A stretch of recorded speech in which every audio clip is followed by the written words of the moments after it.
We met when we were 19, second semester sophomore in college, so a lifetime, essentially.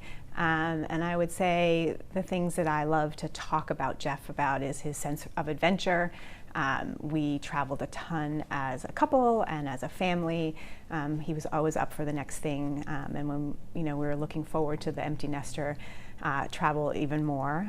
He loved his New England sports. When I first met him, he was a die-hard Red Sox fan, and then also Celtics and Patriots. But I would say in my children's life, he's been more of that Patriots fan, to the point where I remember when we weren't able to go to a neighbor's house to watch the Super Bowl because he was sitting in a particular chair the year they lost, and he was very superstitious. He loved music. I've never been a big music fan. My girls and he shared that experience, such that the girls created a playlist of lesser known songs on Jeff's list kind of thing. He was an amazing dad. Despite being very busy in his career at various jobs, he made it to every potential game he could, if not all. All of my older daughter danced from the time she was 3 all the way to her time at Georgia. He made a point to be at everything. Isabella will play lacrosse. He was at all of her games. Just a very, very present father. He joked all the time, which we found very annoying. Most people found it very funny. And the girls like to say that we would give anything to hear his silly, dumb dad jokes again. Yeah. We also had a lot of people reach out to us after his passing, talk about how approachable he was as a leader. He was not an untouchable up in an office. He was always among everyone. And it sounds like that's what you watched and experienced over the years. Tell us about his pursuit at MARTA, his career, kind of his gravitation towards transit. Sure. So when I met him, he was a sophomore at Northeastern, and Northeastern in Boston has a co-op program. And so his co-op was at the MBTA, which is the transit equivalent of MARTA in Boston. But his undergraduate degree is in computer science, but he sort of just fell into this sort of transit world. His dad had a love of trains and his uncle, and so he kind of grew up in the whole train-loving type of thing. And then I think that co-op just sort of led to opening doors within transit. And I know, like, as he moved up in more leadership roles first at MBTA in the public sector, and then he moved into the private sector consulting, but always on transit projects, and he managed an office here in Atlanta. He always dreamed of, like, someday becoming the leader of a transit organization. And the whole interview process for MARTA was obviously very stressful, but also super exciting. And I distinctly remember the day he learned that he received the job, the level of excitement and joy in the opportunity to sort of be at the helm of that. That being said, he always also was the person that knew everyone from any position. It didn't matter to him. My younger daughter calls him the man of the people. Mm-hmm. Like, if you rode MARTA with him, you had to budget extra time to get to your destination because he stopped and talked to everyone. Mm-hmm. And would say, "Hey man," that's how he engaged people. And they all knew him, and such that when I've been at events for Soccer in the Streets on behalf of children's, people have come up to me to talk to me about their memories of Jeff. And I even remember a going away party at the T and people telling stories of him that were very, very personal. And that's just who he was. Talk about a little bit how your expertise here at Children's, and then we'll kind of backtrack from there. Sure. So I am a pediatric psychiatric advanced practice nurse, and I've been one for 35 years. And I've been at Children's now 16 years. Most of my career here was on the psychiatry consult team at Scottish Rite, so working with kids that have coexisting mental health diagnoses, in crisis, assessing and that kind of thing. But for the last 5 years, I have come over to the prevention side of things at Children's Healthcare of Atlanta at Strong for Life, which is the community prevention education arm of Children's. And so I lead a team of mental health experts, clinicians, who provide education in the community around behavioral mental health, specifically on how do we build and foster resiliency in all kids. So very much what we call upstream or proactive prevention, focused on normalizing feelings and emotions and proactive practicing of coping skills. And so that, what I feel very, very privileged to be a part of at this point in my career. and even more so after my husband's passing and being related to suicide, these prevention efforts are even more near and dear to my heart and so necessary. It was a passing that I understand took the family by surprise. You know, the comments that were coming in from all walks of life in Atlanta, many people shocked by this. Walk us through a little bit of your experience during that time and how that is translating to you wanting to talk about this now. Sure. That shock that people who maybe didn't know him well was the same obvious shock that we had. This was not something that my daughters and I in any way saw coming. Jeff did not have a diagnosable mental illness. It wasn't something that he struggled with.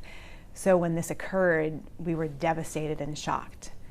And because my personality is a fixer and a helper, I immediately went into, oh my gosh, like, I want the right story to be told. I had seen previous people that were in positions of influence who had died by suicide, and either the right story wasn't told, the way the media was telling the story wasn't completely accurate, or it wasn't using safe messaging. And I knew I had an opportunity to collaborate with MARTA in the press release to make sure that the right story was told, and being very intentional in saying suicide.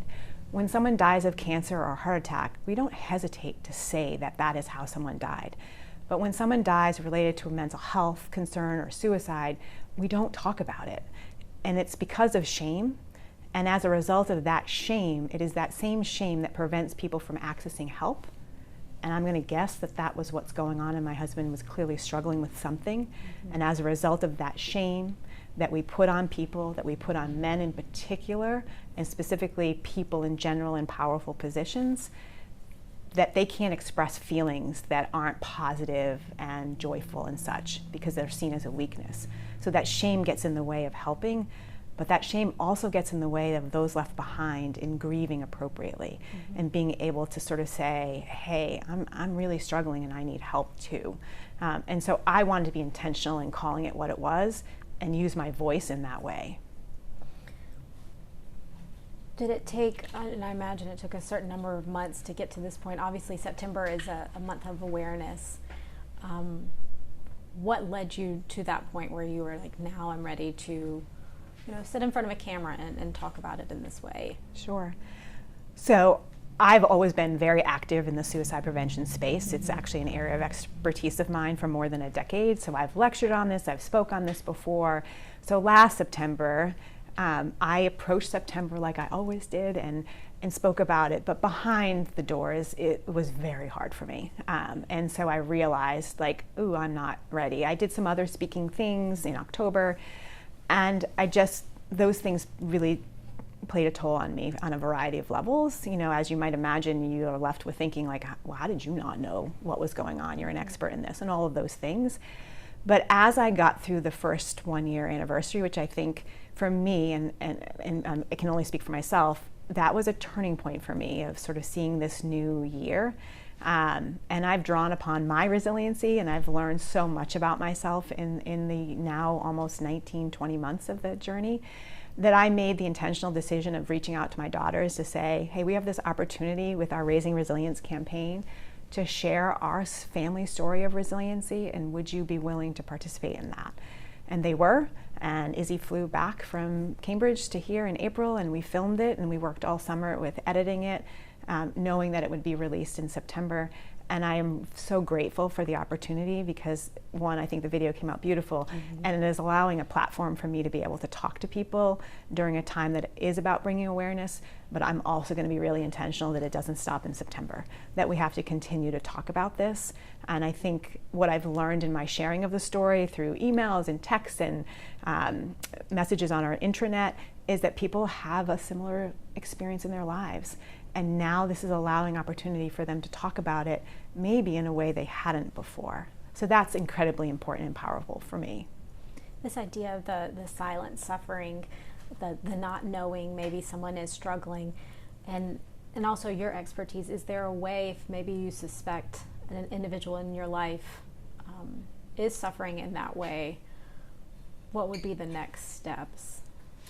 So I'd like to answer that in two ways. One, while I think that it is absolutely important that if you see signs that are concerning, so changes in behavior, sleeping more than they used to before, not sleeping enough, not eating like they used to, irritability, impulsivity, increase in substance use, those are all red flags of concerns to ask specific questions. Hey, I see this. I see you. I love you. I care about you. I don't know exactly what's going on, but I'm here to help, and let's get you connected to someone. And I think it's equally as important for us to get way ahead of things, and the way that we do that is to get to a place where we normalize conversations around feelings and emotions, that we move away from seeing feelings in this very black and white way, positive or negative, and we see them as all as okay and normal. And we do that starting at birth, and we keep doing that. We keep talking about it. We create opportunities in space, and we begin to proactively practice coping skills, because those are what we call the protective factors against suicide, that we can shore up people.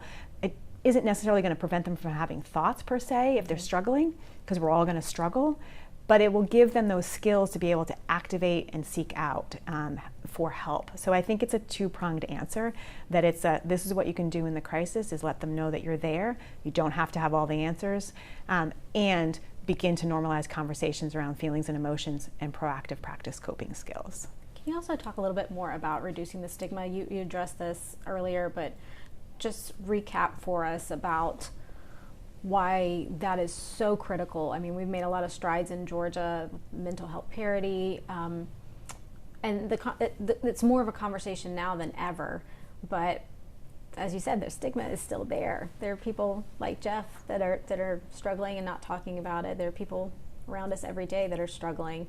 So can you just expand on that a little bit? Sure. I think that again is about being intentionally willing to be vulnerable and put yourself out there, but also to accept the people that are being vulnerable. And I think that that's the tricky part of stigma, specifically around mental health. The misconception around mental health, specifically suicide, is one, that if we talk about it, we're going to put a thought or an idea in someone's mind, and no research supports that. So that we can dispel that myth of talking about this isn't going to cause someone to become suicidal. That if they're talking about it, they're not going to actually do it. We know that that's actually not true. So when someone's talking about it, take it seriously, regardless of their age. So creating those opportunities. But I also think it's so important that we begin to think about our physical health and our mental health as connected and equally as important. And when we have intentional conversations about both our physical and mental health, what we're doing is helping to lessen stigma. So that starts from our doctors, our nurses, but it also starts from our loved ones and our coworkers. So, hey, have you noticed when I have a headache that I have a harder time connecting with someone and I'm more irritable? Well, the irritability is part of your mental health. The headache is your physical health. We already do those things, but we don't necessarily see how important and connected they are. So making those direct connections, having intentional conversations, being vulnerable and being brave to share your lived experience stories is one way that we're going to get at that, to have these continued conversations, which is why I'm willing to put myself out there and talk about my family tragedy and talk about suicide in a very frank way. I was about to say, you're being so brave talking about this story now, and we appreciate it so much that you are taking this time of awareness and also giving people tools. Is there any other message for those who maybe earlier in the grief journey or in the healing process, having your family having gone through this, any message that you would like to share with those in that situation? I would say to be incredibly kind to yourself. Know that your grief journey is your grief journey. And that is something I had to keep reminding myself, because like people aren't comfortable with feelings of sadness and anxiety and anger, those feelings that people see as negative, they're also not comfortable with grief. And they're definitely not comfortable with grief and suicide. So you have to understand that you are in charge of your journey, nobody else. And the way I've navigated my journey isn't the same as the way each of my daughters have navigated their journey. My parents, my family, my in-laws, we've all navigated it differently, and that's okay. But most importantly, to be kind to yourself and know that it is a journey, not a destination. So you could be 2 years out, 3 years out of your grief the trauma that resulted in the grief. And you'll be driving down the street and you turn on the radio and a song comes on that knocks you in the gut and you burst into tears. And this has happened to me where I think, oh, I'm better now. And I start bursting into tears, and then I get frustrated with myself, and then I quickly check myself and remind myself that this is normal and okay. This is what grief looks like. It is the ups and downs. So to be patient. Also, ask for and accept help. I'm not good at that. But I've become I wouldn't say I've become very good at it. I've gotten better at it, of asking for what I want and need and then accepting it. And that is really, really important, because you can imagine, you can feel really alone in your moment, and you can convince yourself that nobody else knows how you're feeling, which is of course not an accurate perception, but that's how you convince yourself in isolation and grief. So figure out what that looks like for you. For me, like, joining a support group wasn't what I wanted, because I know I'm a fixer and a helper. And I knew that it would be really hard for me not to sort of move into that role. But I got a therapist and I started to talk to somebody. I lean on my friends in ways that I hadn't before, because I was always the one doing for others, and I've had to really work hard in accepting that. So think about that and be kind to yourself. Finally, anything else that you feel like is really missing from the conversation? I know that reducing the stigma and bringing this to the forefront is so critical when we talk about prevention and saving lives, but anything you feel like is missed maybe time and time again? I would say that those who are struggling with thoughts of suicide, to know that you are loved, that you are not alone. There is help, there is hope, and suicide can be prevented. 988 is available to us 24/7, staffed by licensed mental health clinicians. If you don't have a loved one that you can reach out to, you can reach out to that number. I think that is an incredibly important message to continue to get out there, that there is hope, that there is help, and that suicide does not have to be the answer.